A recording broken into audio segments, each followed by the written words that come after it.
Sister Cecilyn Medina. Amen. Batiin mo na yung katabi mo. Sabi mo, Merry, Merry Christmas! I am so blessed. Sige po, magbatian tayo lahat. Magbatian muna tayo. We wish you a Merry Christmas. We wish you a Merry Christmas. We wish you a Merry Christmas And a Happy New Year. May mga ngiti. Wish You a Merry Christmas. We wish you a Merry Christmas. We wish you a Merry Christmas. Sige po, kailangan maikutan nyo lahat. Minsan lang tayo magpasko. Wish you a Merry Christmas. We wish you a Merry Christmas. We wish you a Merry Christmas. And a happy pa kayo? One more time. We wish you a Merry Christmas. We wish you a Merry Christmas. Wish you a Merry Christmas and a Happy New Year. May ngiti sa labi. We wish you a Merry Christmas. We wish. Aba, kita mo na, bati pa lang may regalo na. Bumati ka na, may parating sa'yo. Thank you po, pagpalain kay ni Lord. Wish you a Merry Christmas. Aba, Dumarami. Christmas and a Happy New Year. We wish you a Merry Christmas. We wish you a Merry Christmas. We wish you a Merry Christmas and a Happy. Sabay-sabay tayo, sabihin natin lahat. We wish you a Merry Christmas. Wish you a Merry Christmas. We wish you a Merry Christmas. Okay, yung family natin sa Pilipinas. We wish you a Merry Christmas. We wish you a Merry Christmas. We wish you a Merry Christmas and a Happy New Year. Sabay-sabay. We wish you a Merry Christmas. We wish you a Merry Christmas. We wish you a Merry Christmas and a Happy New Year. Amen. Lahat ng masaya at maligaya say praise the Lord. To all who are giving their thanks to Jesus, say glory to God. To those who love Jesus Christ, say, I love you, Jesus! Amen. Let us all pray.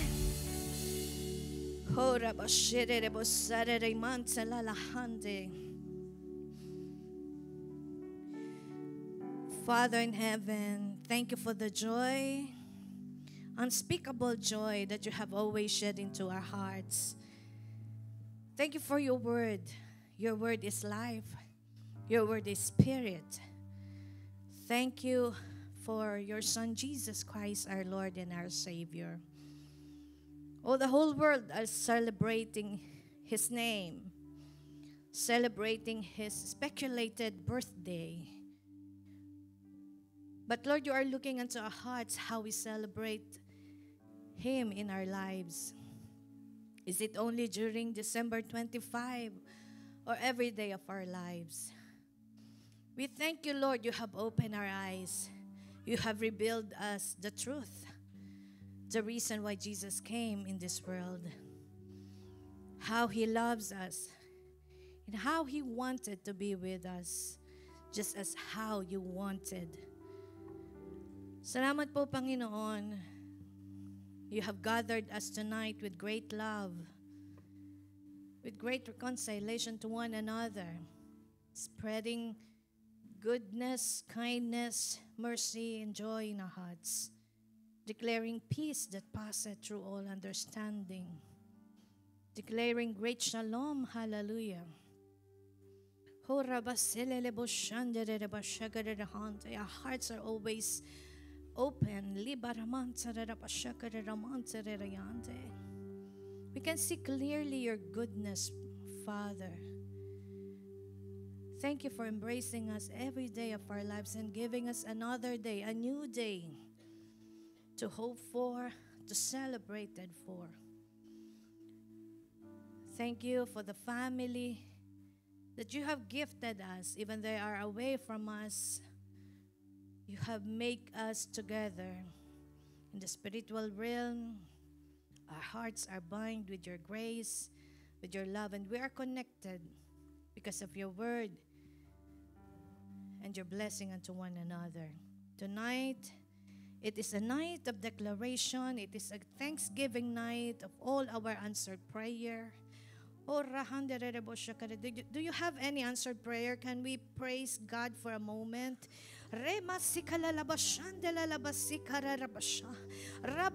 Sige po, pasalamatan natin. Let's give thanks to the Lord.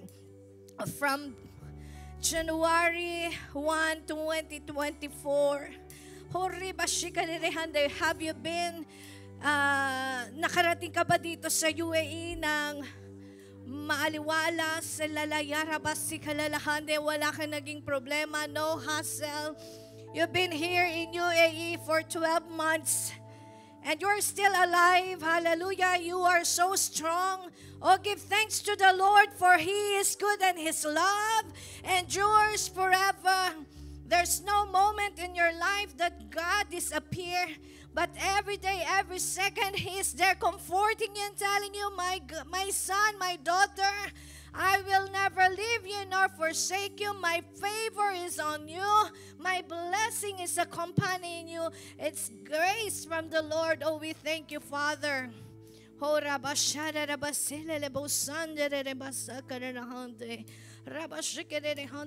things are worth for thanksgiving.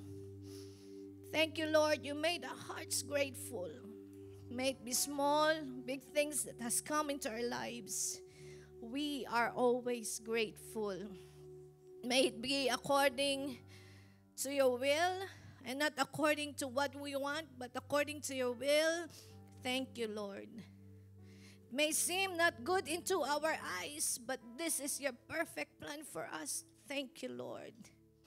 There are things that are coming into our lives na hindi ayon sa aming kagustuhan o na ayon sa tibok ng puso namin. But Lord, this is your grace and blessing.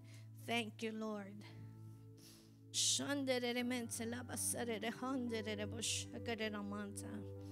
And tonight, let the name of Jesus be glorified, the name of Jesus be lifted up, and we'll always bring back the highest praise and glory and to you alone. This all we pray in Jesus' name. Amen and amen. Praise God. Hallelujah. Sige po, let's have our seat. And please tell next to your neighbor, I'm blessed you are here tonight. And to the other side, see you next year. Okay, a few more days and it's another year. Amen. And the Lord is so good. There is no such day na nakita natin na naranasan natin na walang Panginoon. Amen. Every day of our lives, God is with us. You know why? Because that's His promise. And that is what He wants, to be with us. That's the reason why there is Christmas. Amen. You're born a son and that He will be called Emmanuel. And what's the meaning of Emmanuel? God with us. Kaya sabihin mo sa katabi mo, hindi ka nag-iisa. Kala mo lang, minsan nag-iisa ka. But God is always here. God is always there for you. Amen. God with us. Kaya ang ating pong title tonight, wala na akong maisip sa Lord. www.Jesus Christ was born. Amen. Ayan po yung pag-uusapan natin. 3W. Why Jesus Christ was born. Amen. Actually, buhay siya. Jesus is already alive. And His position in heaven, parang ganito yan eh. Ang ganda na ng position mo sa sa opisina mo eh. Pero nautusan ka. Amen. Kaya nga sabi ni Dandan, susunod ka ba? So, ask yourself, will I obey the Lord? So si Jesus Christ, He's seated on His throne. He's King. He had the best position in the kingdom of God in heaven, and yet, sabi ng Bible, He who is rich became poor for our sake. Amen? Kaya po sa ating pag-aaralan for tonight, I need an interpreter. I told you sit down before them. Please. Brother Pawan, good evening to our first-timers and VIP at the backside. Welcome, brother, and welcome, where's the other? Oh, naghiwalay pa. Welcome, sister. Praise God. Palakpakan po natin si Lord. Let's give a cup offering to them. And who else? Our VIP tonight. Apart from them, may iba pa ba? Okay, our mga VIP. So the first W, why Jesus Christ was born is to know who He is. Amen. Who is Jesus? We've been talking about it for about 2 months, who Jesus is, and we say Jesus is the Son of the living God. Jesus is the Son of God. In Luke 1:32, He was called Son of God. Not because the God the Father gives Him birth. But what does it mean when you say Son of God, the Son of the Most High, in Luke 1:32 means God in human flesh. Amen. The Word that was dwelt among us, He became flesh. And He is in heaven. But because of His love for you and for me, gusto Kanyang maabot, He became like us, a human in this world. He is the Son of the Most High. In Luke 1:30, let's just read once again. Pakilagay muna sa Luke 1:30. While we are singing this song, let me just give you one advertisement. Ano ba yan? Ano yung kinakanta natin na English? Oh, English lang. Yung worship natin. Oh, come, all ye faithful. Sabi doon, joyful and triumph. Ikaw ba yon? Tanongin mo yung katabi mo, ikaw ba yun? Yung faithful na joyful and triumphant. Amen? Is it you? Ikaw ba yun na inaanyayahan ngayong gabi? I want you to realize that your life in Christ Jesus has become joyful and triumphant. Tell to yourself, my life in Christ is joyful and triumphant, and therefore I am faithful. Amen. Everyone are being called, oh come, halikayo, lahat ng mga faithful, joyful, and triumphant. Oh come. Anong kasunod? Oh come, oh ye faithful, joyful, and triumphant. Oh come, ye, oh come ye. Where are you going? To Bethlehem, where Jesus Christ is born. Come into His presence. Come where Jesus is. Amen? Doon yung home natin in Bethlehem. Then, come and behold Him. Come. When you say behold, look unto Him. Tingnan mo. Amen? Tingnan mo ang ginawa ng kabutihan na Diyos, ng Diyos sa'yo. Come and behold Him. Don't let the enemy take out yung alam mo minsan kung kailan ka nakatutok kay Jesus, saka ka dinidisturb ng kaaway. The moment that you keep your eyes unto Jesus Christ, the devil is trying to distract you. And sasabihin, wala tayong pang-spaghetti ngayong gabi.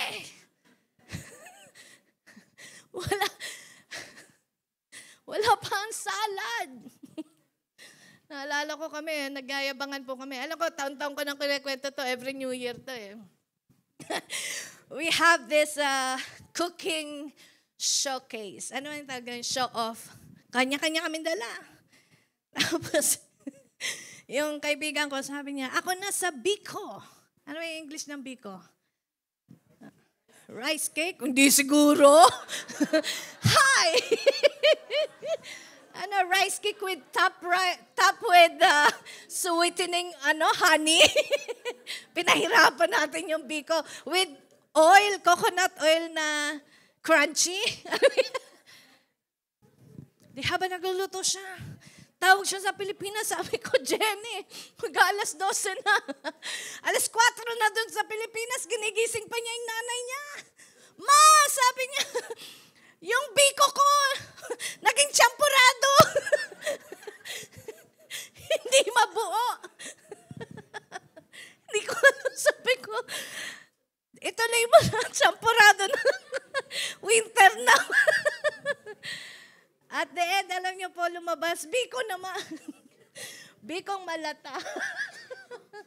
Bikong goto, di ba? Praise God. Sabi ng kanta, come and behold Him.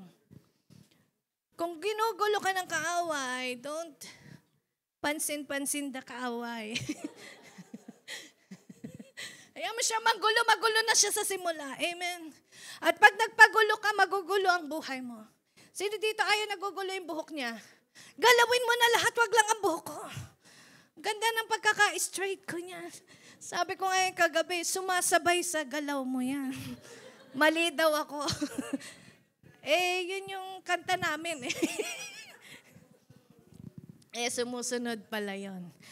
So, Jesus Christ give us all the beauty of life. So come, and yun lang yung behold. Yun yung tingnan mo. Behold, stare at it. Amen? Kaya there's so many reasons to adore our Lord Jesus. Okay, look, 1:30. But the angel said to her, do not be afraid, Mary. You have found favor with God. Those who are bearing Jesus Christ found favor with the Lord. Kaya sabi mo sa katabi mo, I am highly favored. God favors me. Imagine si Mary. She was chosen to bear the King of Kings. At ngayon, ikaw naman ang pinili ng Diyos para dalhin mo sa iyong puso ang Panginoong Jesus. Hindi lang dalhin sa puso, kundi ipamuhay mo. Amen. You manifest Him, His persona to be manifested in our lives. And kaya lang, sometimes we are all afraid to be changed by the Word of God. Sabi mo sa katabi mo, do not be afraid. When there's a changes that the Word of God is bringing into your life, do not be afraid. Why? God wants to favor you. Sometimes, mahirap. Sometimes, sabi mo, parang di ko yata kaya. Bakit parang may nasunod? That's how you feel. Pero when the Lord says, do not be afraid, it means that there is great favor that will come to you. 31. You will be with a child and give birth to a son, and you are to give him the name Jesus. 32. Ayan. He will be great and will be called the Son of the Most High. Sige po, basahin natin. 1, 2, 3. The Lord God will give him the throne of his father David. So who he is? He is the Son of God. And sabi ng 32, He will be great. Means, He came to earth and you will call Him Jesus. Sino nag-devotion dito? Except ko lang to mula sa ROR. Sabi ko, Lord, tulungan mo po ako. Pag devotion ko, boom, may preaching na. Kasi Word of God po yan. Nangungusap sa bawat isa sa atin. Kaya ito, makikita niyo po ito nandun sa pinamimigay ni Pastor Don na Rhapsody of Reality. Pero pang December, January ang natanggap niyo. Pero for today. Amen? So Jesus, He will be great. He will be called the Son of the Most High. And you will call Him Jesus. What does it mean? In Greek, yung Jesus pala is a Greek name that comes from the Hebrew name Joshua. Means Jehovah is salvation. Okay? So this announcement by the angel to Mary ay nag-a-affirm ng pagka-Diyos ng ating Panginoong Jesus. And the Most High, sabi ng Rhapsody of Reality ni Pastor Chris dun sa ating devotion, the Most High is a title indicating that nobody is higher than God. Amen? So it indicates that there will be no one higher than God when they was called the Most High. And katulad nga ng ating Panginoong Jesus, Jesus has the same essence as the Most High God. Yet what He did, He gave up His divine privileges. Divine na yung privilege ni Lord eh. Parang kung ikaw ba nasa uwi kang Pinas, ka-business class ka. Ka-business. Sino dito mauwi ng Pinas, mabi-business class kayo in Jesus' name. You're highly favored. Sabi, ako po, uwi po ako sa 2026. Ang tagal naman nun. Uwi-uwi din. Sabi mo sa katabi mo, magbakasyon ka din.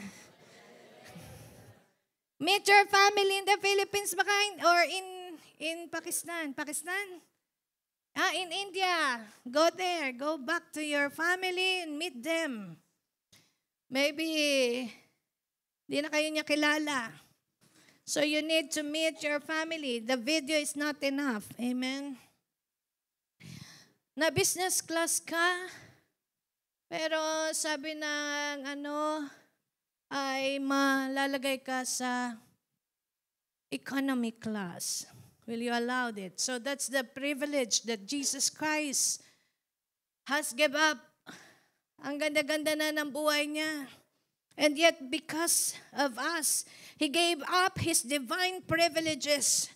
He was born in human likeness with the humility of a servant. Imagine, a king will serve us. Amen? A king of kings is serving us.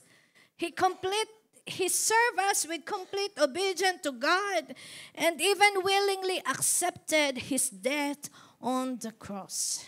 And that is amazing. Sabihin mo, amazing. Amen. And wala na pong ibang nakagawa niyan.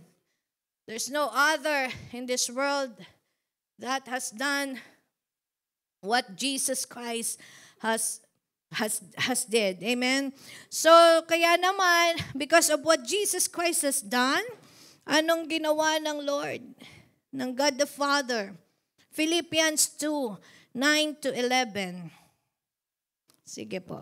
Kapag tayo po'y nag-humble at sumusunod sa Diyos, ito po ang ginawa ng Panginoon kay Jesus. Basahin natin, 1, 2, 3. Therefore, God exalted Him to the highest place and gave Him the name that is above every name, that at the name of Jesus, every knee should bow in heaven and on earth and under the earth, and every tongue acknowledge that Jesus Christ is Lord, to the glory of God the Father. Amen. Kaya naman sa kabutihan ng ating God the Father, because of the obedience of Jesus Christ, anong ginawa niya? Ibinigay sa Kanya ang pangalan that is above every name. What are those? Above sa name ng sickness and diseases, above sa every name of difficulty, the name of Jesus is above them all. Amen? Amen. Above sa pangalan ng lahat ng kakulangan sa buhay mo. Sabi mo sa katabi mo, I have Jesus. And His name is powerful.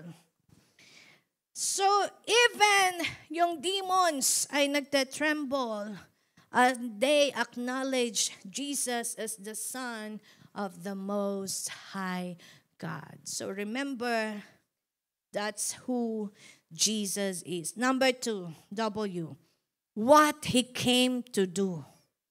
What Jesus came, what He came to do. Okay, let's read on the Rhapsody of Reality. Sabi doon, He came to die. But you know, Jesus Christ, He is already life. But for our sake, He has to suffer and died. Anong meaning po ng died or ng death? It is to be separated from the presence of God. Amen. Kaya sabi mo sa katabi mo, hindi na tayo mamamatay. What does it mean? You will never be separated again from the presence of God. Why? That's what Jesus Christ came to give us eternal life. So, if we will realize how Jesus, He came just to die. He came to die. No, he didn't came just to die, but He came also to live.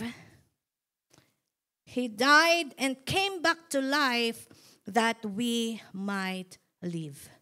Kaya alam niyo po, nakakatuwa yung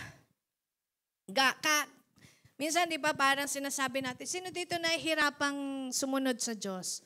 Or yung nahihirapan tayong maglingkod? Bayang, gabi-gabi na lang. Puyat na nga ako kagabi. May midweek service pa. Sabi mo sa katabi mo, buti nga, puyat ka lang.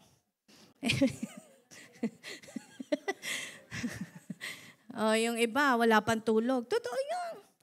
Yung iba, 23 hours nagtatrabaho. Buti ikaw, nakatulog ka pa sa opisina. Di ba privilege yun? It's our privilege.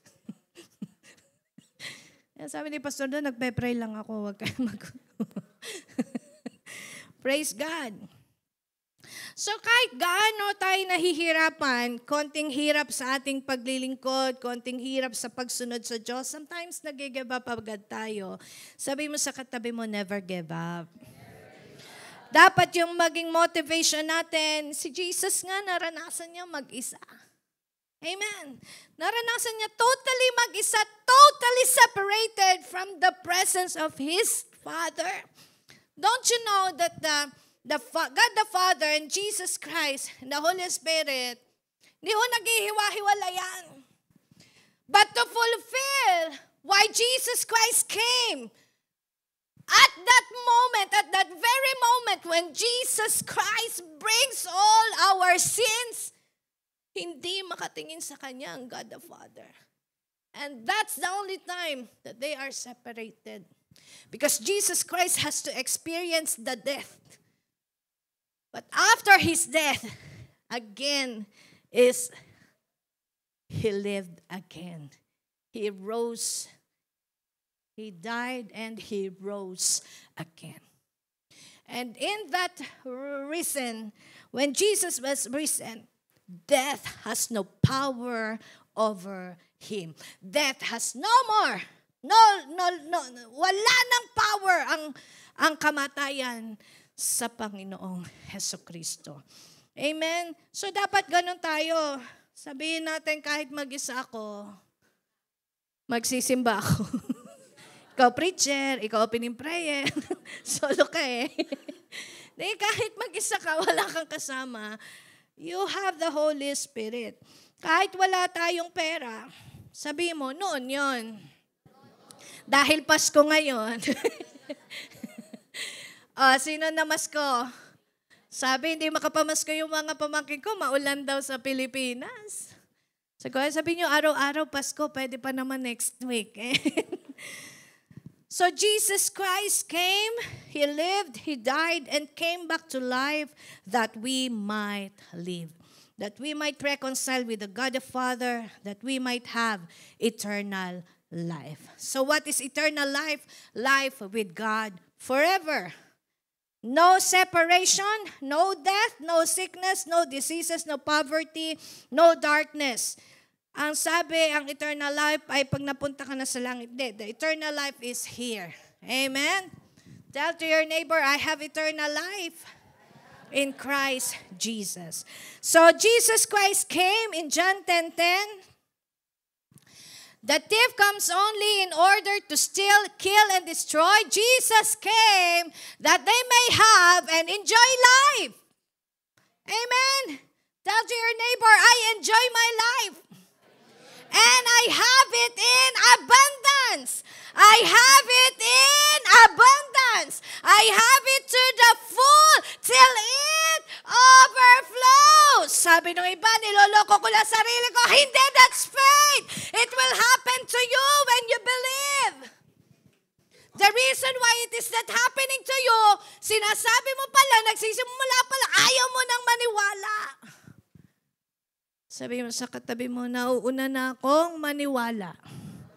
Mangyayari yan sa akin. Amen! When? It already happens actually. Alam niyo po, pag naintindihan kasi natin ang salita ng Diyos, sabi ng Panginoon, ibinigay na niya lahat sa atin. Nangyari na yan. It already happened. Jesus Christ already gave everything for us. Now, how it will operate? It will operate by your faith. If you will not believe, it will never happen to you. Kaya, congratulations sa lahat ng mga may pananampalataya. Amen? 1 John 3:8. What the Bible says, the one who does what is sinful is of the devil because the devil has been sinning from the beginning. The reason the Son of God appeared was to destroy the devil's work. This is one of the reasons why Jesus Christ came, to destroy the work of the devil. He came for us. He came to seek the lost, and He came to bring us back into His kingdom. Therefore, those who are in Christ are no longer, servant of sin, but the servant of the Lord. Kaya sabi mo sa katabi mo, you are a faithful servant of God. Amen? And last, number 3, why Jesus Christ was born is whether He accomplished His purpose. Whether He accomplished His purpose. Titus 2 verse 13. Okay, let's read on. 1, 2, 3. Blessed hope, the appearing of the glory of our great God and Savior, Jesus Christ. Amen. Ang sabi po dyan, while we wait for the blessed hope, the appearing of the glory of our great God and Savior. Sino daw yon? That is Jesus Christ. As what I have mentioned in the first place, when He was born, He was called Emmanuel, God with us. Ano ba yung what's the difference of Jesus Christ to heroes? Why heroes? Kasi minsan sino dito naniniwala kay Superman? Kay Batman? Kay Captain Barbell? Si Papay, minsan si Papay ang hero. Payat na payat ni Papay, naging hero. O hindi mo kailangan maging mataba para maging hero. Pero sometimes, no, we believe on those heroes. And even when I was not yet born again, I believe also in small gods. God of, yung mga saints, like what we believed in religion. But you know what are their difference? Heroes, they can save you only once. Sometimes, di ba, mapapanood nyo sa movie yan eh. Nasa trouble ka. Darating si The Flash. Ang bilis niya. Sino ba yung The Flash, Mami? Sino ba mga hero nyo, Mama Ning? Si Darna?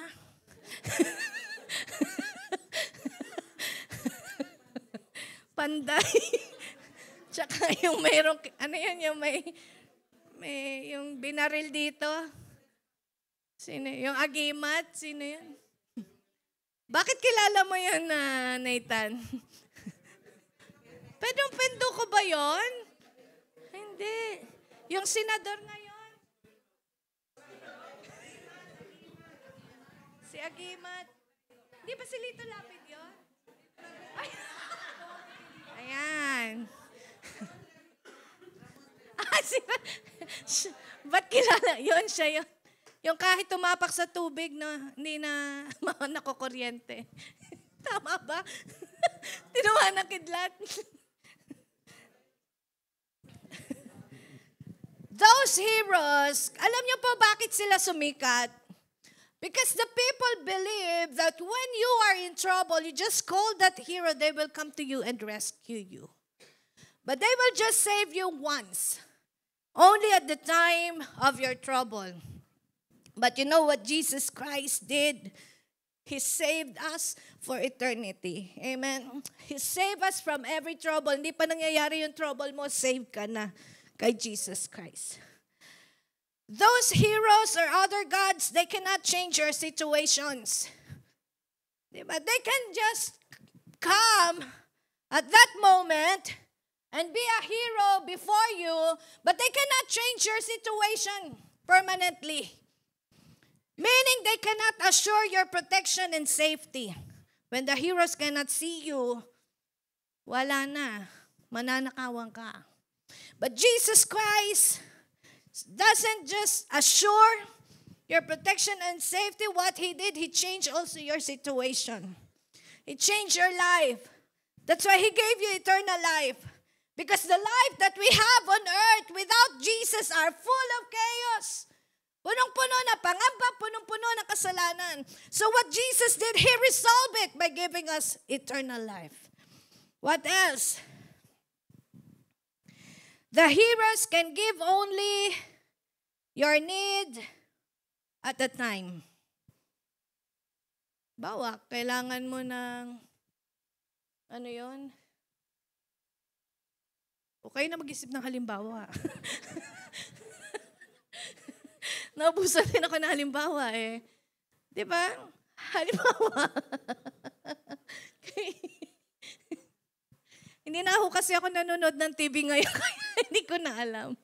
Ang pinapanood ko na lang talaga paborito ko si Kung Fu Panda.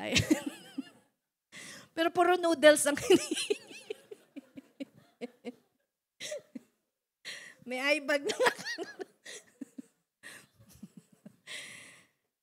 But Jesus Christ, He gives everything you need. Even you don't ask, it's already there for you. What else? The heroes cannot bring you to their home so that you will be with them. But what Jesus Christ did, Jesus dwells in our hearts. And He wants your heart to be His home. And with that, isinama pa niya ang Holy Spirit. Because the Holy Spirit, hallelujah, is the power so that Jesus Christ can live in us. What else? Heroes cannot give you their power. Amen? For example, Darna, nakakalipad siya. Kaya kailangan ng bato. Mukhang ibang bato yung... Dito, ibang bato tinira eh. Kaya lumilipad din siya. Sabi niya, pare, ang bato. Mamaya makikita mo na sa itaas ng building. Hi, Nay. I'm flying, sabi ng mga hero. Pero hindi. They cannot share their power to you. But you know what Jesus Christ did? Even His power and His authority, pinagkatiwala sa iyo ng Diyos. Amen? The word of the Lord says, He has given me power and authority to trample down snakes and scorpions, and nothing shall by any means can hurt you. That's the security that Jesus Christ gave. Na hindi kayang ibigay ng mga heroes o mga Diyos-Diyosan na pinaniwalaan natin noon. Amen? They cannot share their power to you. But Jesus said, I have given you the power and authority. So with this, we must be always grateful to Jesus. And kung makikita po natin, kaya ko to in-exhort ngayon. Diba, everyone is celebrating Christmas. Alam po natin yan, even in our office. Ang bati pa nga nila sa akin, Lani, Happy Christmas. Pero ako nasa trabaho siya, nakalib. Parang ganun, no? Sabi ko, happy ka talaga. Lahat ng mga boss ko, nakalib. Pati mga may-ari, nakalib. Sabi ko, forever live. Okay? They're celebrating it, but they don't understand it. Kaya naman we as a Christian, when we celebrate it, we should understand it. We must come into maturity of learning why the world is celebrating the Christmas. It's not just about giving gift. Alam niyo po yung pagbibigay ng regalo, dapat naintindihan din natin why we give gifts. Amen. Tanong mo yung katabi mo, may natanggap ka ba? Ako nagpapasalamat ako dun sa mga nagbigay talaga. Thank you po sa inyo mga buhay. The Lord bless you more. But look unto Jesus Christ. He gave His everything. He gave His life. He gave His kingship. Niwan niya yung magandang kinaluluklukan niya. And even His life. So that we could have life. So Christmas is not just celebrating of fun. Yung iba nga, just for fun. Kasi alam nila, pag Pasko, yung maraming namimigay ng pera, napila. Sino gustong pumila ngayon? Doon kayo sa metro pumila. Pila kayo doon.